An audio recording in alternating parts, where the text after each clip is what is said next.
মা আমাকে নতুন কলম কিনে দিছে, আজকে থেকে আমি মন দিয়ে পড়াশোনা করব। বাচ্চারা তোমাদেরকে আজকে প্রশ্ন করব, তোমরা প্রস্তুত? আরে দেখ ওই তো পাগল আসছে, হা হা হা। তোমরা হাসতেছো কেন?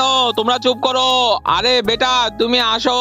আরে পাগলের বাচ্চা তুই এখানে কোথায় বসিস? যা পিছনে যা। বাচ্চারা এখন আমি তোমাদেরকে প্রশ্ন করব, ঠিক আছে স্যার? জাগা তুই বল 2+2 সমান কত হয়? আরে স্যার আমি তো বলতে পারবো না। কি? আরে মন্টু তুই বল। আরে স্যার আমিও তো পারবো না। তোরা এই প্রশ্নের উত্তরই জানিস না, কি করবি তোরা? সরি স্যার, হা হা হা। আরে পাগলের বাচ্চা তুই হাসিস কেন? তুই যদি উত্তর জানিস তাহলে বল। জাগা তুই ভালো করে কথা বল। আরে স্যার আমি পারবো বলতে। কি তুমি পারবে?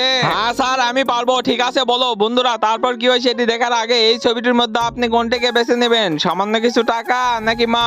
আমার মতো যারা মাকে বেছে নেবেন তারা এই ভিডিওটি দেখতে লাইক করে চ্যানেলটি সাবস্ক্রাইব করে দিন, আর পারলে কমেন্ট বক্সে আই লাভ মা লিখে যান। 2+2 সমান 4 হয়। আরে বেটা তুমি তো সঠিক উত্তর দিয়েছো।